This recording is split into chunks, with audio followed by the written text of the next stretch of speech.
The goals of a distillation system are to maintain an optimum production rate and to meet specifications that are set for its products. In this unit, we'll examine various factors that must be controlled if a distillation system is to meet its goals, and we'll see how control systems provide the control that's needed. For a distillation system, the term material balance means that the sum of the materials that leave the distillation column or tower must be equal to the feed that enters the tower. If the flows of materials are not balanced, problems could develop in the process. A distillation system's material balance can be controlled by controlling the flows of materials. This is a simplified illustration of a distillation system. The flows that make up the tower's material balance are the feed flow into the tower, the overhead product flow from the overhead system, the bottoms product flow from the tower, and the off-gas stream. The off-gas stream is the flow of gases drawn out of the receiver through this line. The flows of materials are controlled by control loops. Control loops consist of instruments and devices that work together to monitor and control the values of process variables, such as pressure, level, and flow. Control loops are part of the distillation system's control system. In our example, the flows of materials are controlled by a feed flow control loop, a bottom level control loop, an overhead product level control loop, and an off-gas stream pressure control loop. The feed flow control loop provides a means to control the rate at which feed flows into the tower. The bottom level control loop controls the level in the bottom of the tower by controlling the bottom's product flow. The overhead product level control loop regulates the level in the overhead receiver by controlling the overhead product flow. The off-gas stream pressure control loop controls the release of gas from the overhead receiver, which controls the pressure in the distillation tower. For a distillation system, the term energy balance means that the heat that goes into a distillation tower must be equal to the heat that goes out of the tower. The energy flows for a distillation tower can be divided into primary energy flows and secondary energy flows. Primary energy flows are associated with heat transfer into or out of the system. The primary energy flows for the system illustrated here are the heat input to the reboiler and the feed preheater, and the heat that is transferred out of the overhead vapor in the condenser. Most of the heat input to the tower from the reboiler and the feed preheater is removed by the condenser. Heat also leaves the tower in the products, in the gases that are vented from the system, and by heat transfer through equipment casings and piping. Secondary energy flows are associated with heat transfer in which the heat remains within the distillation system. For example, reflux transfers heat out of some of the vapors in the column and condenses the heavier components. However, that heat transfer is between two fluids within the distillation tower.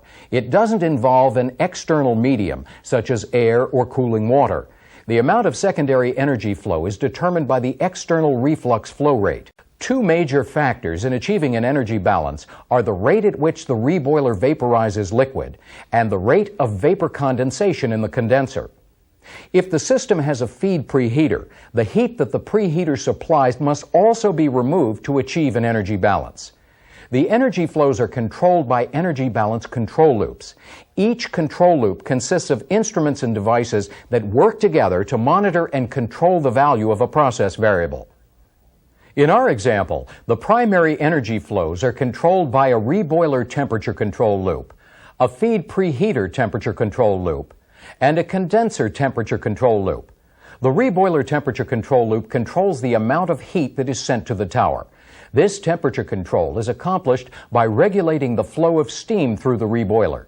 The feed preheater temperature control loop controls the temperature of the feed by regulating the flow of steam through the preheater.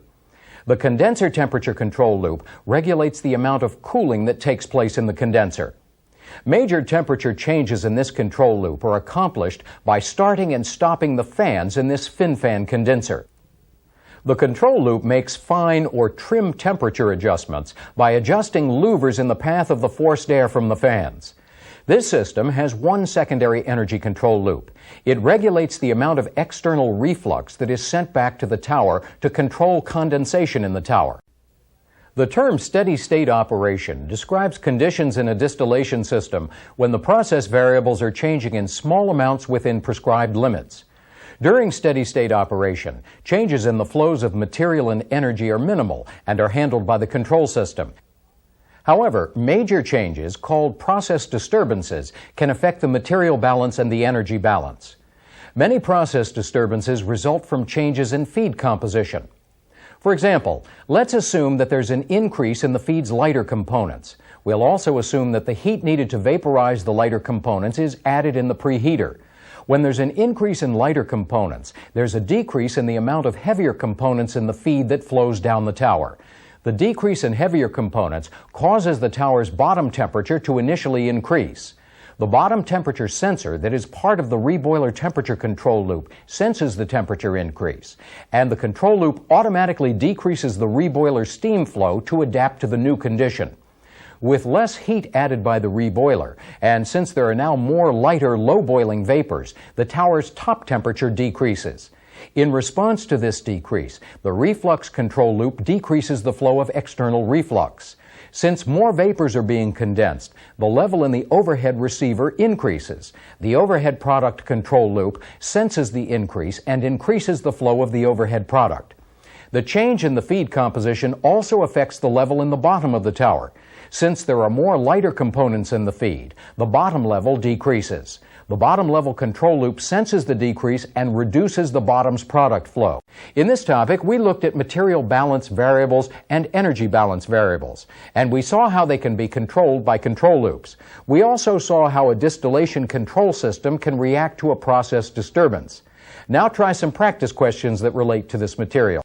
For a distillation system, the term material balance means that the sum of the materials that leave the distillation column or tower must be equal to the feed that enters the tower. If the flows of materials are not balanced, problems could develop in the process. In our example, the primary energy flows are controlled by a reboiler temperature control loop, a feed preheater temperature control loop, and a condenser temperature control loop. During steady-state operation, changes in the flows of material and energy are minimal and are handled by the control system. However, major changes, called process disturbances, can affect the material balance and the energy balance. A distillation tower's bottom temperature may change during the course of operation, or it may be changed to alter product composition. The system's control loops react to changes in bottom temperature to maintain the material balance and the energy balance. We can use this simplified illustration of a distillation system to see how bottom temperature can be controlled. In this system, the bottom temperature is controlled by adjusting steam flow to a stab-in reboiler. This is accomplished by the bottom temperature control loop. If the bottom temperature set point is increased, the bottom temperature control loop responds by increasing steam flow. As a result, more of the liquid in the bottom of the tower is converted to vapor by the reboiler. The increase in vapor flow affects the tower's material balance. An increase in vapor flow means that a larger amount of vapor is condensed into liquid in the overhead condenser and sent to the overhead receiver. The level control loop for the receiver senses the increased level and increases the flow of the overhead product. Another result of increasing the bottom temperature is a decrease in the liquid level in the bottom of the tower. The level is lower because more of the liquid in the bottom of the tower is being vaporized. Since the bottom level has decreased, the bottom level control loop decreases the flow of the bottom's product. The control system's energy balance control loops react to an increase in the bottom temperature to maintain the system's energy balance. An increase in the bottom temperature means that there is a greater amount of vapor flow.